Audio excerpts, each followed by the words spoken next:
Spoiler alert! In the 1996 movie Last Man Standing, Bruce Willis plays a drifter who arrives in a dying dusty old border town controlled by two rival gangs, the Italians and the Irish. Instead of picking a fight, he hires himself out to both.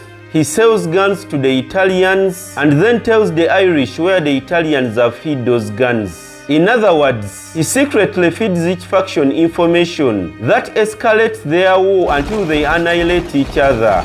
The character is a master of chaos, not because he's a hero, but because he has a vested interest in both sides bleeding themselves dry. But why?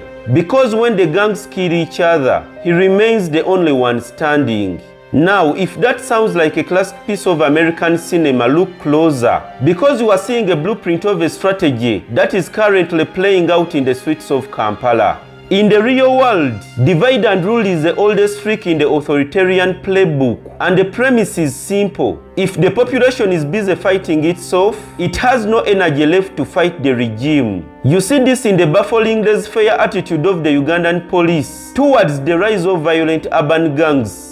There is a growing suspicion that the government is not a victim of this chaos, but rather its silent sponsor. Take the warlord musician Alien Skin and his so-called Fangon Forest crew, which has been linked to a string of violent incidents, from assaulting doctors at Nsambya Hospital to allegedly ordering the brutal torture and death of a former member, Wilfred Namuwaya. And despite numerous arrests, he is often mysteriously released. In March this very year, after being arrested for assaulting police officers at the NRM patriotism event, he was freed on bond following a direct intervention by the president's own private secretary for youth affairs, Helen Seku, which left us totally confused. Is he a criminal or a state agent? Then in September 2025, videos went viral showing goons wearing yellow NRM party t-shirts, beating and robbing people in broad daylight in Kampala. The man identified as their ringleader, Scorpion Shaba, was not only a known gang leader, but had just been officially nominated as an NRM candidate, LOC3 Rubaga Division. Now, this is the exact plot of Last Man Standing. Bruce Willis' character uses the gangs as pawns to create a mutually assured destruction so that the authority can sweep in afterwards. The Texas Ranger in this movie warns and expects to find one gang which will tolerate when he returns. The Ugandan police appears to be operating from the same script, waiting for the gangs to obliterate each other. But why is it allowing this chaos to fester? The answer lies in the current political climate. See, right now as we emerge from the 2026 elections, where President Museveni's 7th term victory is being contested, the biggest headache for the old guard in Uganda is not the opposition parties, but rather the Gen Z.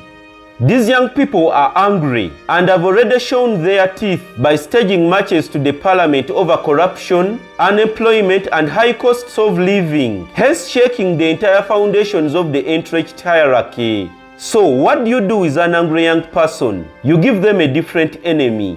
The government's strategy is to keep these youths focused on destroying themselves by deputizing ghetto leaders like Alien Skin, Fiki Gaza, Palazzo, King Saha, and Omukunja Tasera, among others, to terrorize the same urban neighborhood that forms the opposition's base. When the Gen Z are busy stabbing themselves to death, they have no interest left to march against the president.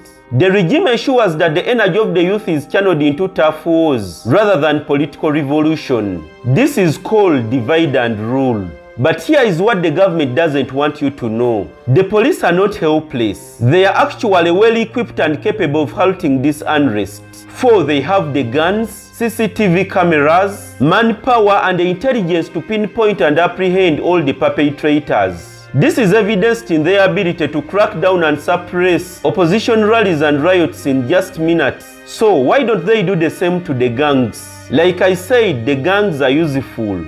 In Last Man Standing, Bruce Willis' character wins. The gangs kill each other and the authority restores order in a town that has been completely pacified.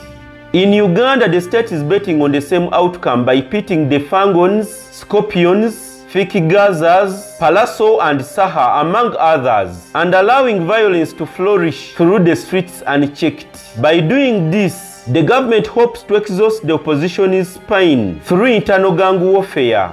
In Last Man Standing, Bruce Willis walks away victorious because the gangs destroyed themselves. The Ugandan government is playing the exact same game. They want the gangs to bleed each other dry. They want the Gen Z focused on revenge, not revolution. And the police, they are not confused and they are not overwhelmed. They are just waiting for the right time. Don't forget to like and subscribe to this channel.